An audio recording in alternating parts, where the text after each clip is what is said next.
मशहूर कथावाचक देवकी नंदन ठाकुर महाराज जी से मनीष कश्यप की हुई मुलाकात। देश के मशहूर कथावाचक से अयोध्या की धरती पर कई मुद्दों पर हुई बात। धार्मिक से लेकर राजनीति तक का मनीष कश्यप ने किया ज्ञान प्राप्त। इन दिनों मनीष कश्यप अयोध्या में मौजूद हैं। अयोध्या पहुंचने के बाद मनीष कश्यप ने कई लोगों से मुलाकात की और उन लोगों के मुलाकात की एक छवि, एक यादगार के तौर पर तस्वीर सोशल मीडिया पर शेयर भी की है। इन सभी भेंट मुलाकात को बहुत ही खास, बहुत ही विशेष माना जा रहा है, क्योंकि जिन लोगों से ये मिले हैं वो सभी लोग कहीं ना कहीं देश के धर्म से लेकर राजनीति तक और जीवन के कर्म और कर्तव्य, इन सब का ज्ञान रखते हैं।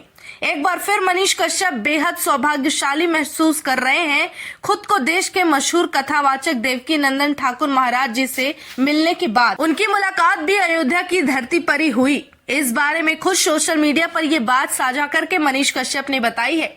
इतना ही नहीं, मनीष कश्यप ने यह भी बताया कि महाराज जी से घंटों तक उनके साथ बैठकर सनातन धर्म से जुड़ी बातें, जीवन के कर्म से जुड़ी बातें और देश की राजनीति से जुड़े ज्ञान को भी उन्होंने प्राप्त किया। ये मेल मिलाप के लिए ज्ञान से भरा हुआ रहा।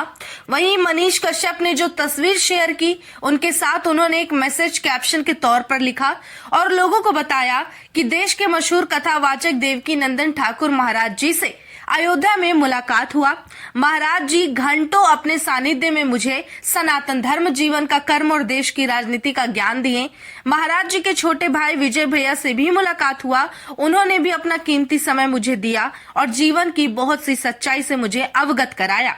ये बात तो तय है कि जब आप ऐसे लोगों से मिलते हैं जो कि अपने क्षेत्र के बुद्धिजीवी और दिग्गज माने जाते हैं, जिनके पास जीवन के हर पहलू पर एक पकड़ होती है, उन्हें एक जरिया बनते हैं जो लोगों से भगवान तक को जोड़ने का, ऐसे लोगों से बहुत कुछ सीखने को मिलता है। इन लोगों के पास रहने से जीवन की कई चीजों में बदलाव आता है। मनीष कश्यप भी खुद को उन्हीं में से एक मानते हैं जो कि बहुत ही ज्यादा सौभाग्यशाली है कि उन्होंने अपना जीवन का थोड़ा सा समय ही सही, लेकिन कथावाचक देवकी नंदन ठाकुर महाराज जी के साथ बिताया। इससे पहले मनीष कश्यप हनुमानगढ़ी के महंत राजू दास जी से मिल चुके हैं। श्री राम जन्मभूमि तीर्थ क्षेत्र ट्रस्ट के महासचिव चंपत राय जी से भी इन्होंने मुलाकात की है। यानी कि मनीष कश्यप का अयोध्या में होना इस बार अपने धर्म से विशेष तौर पर जुड़े रहना ही मकसद है।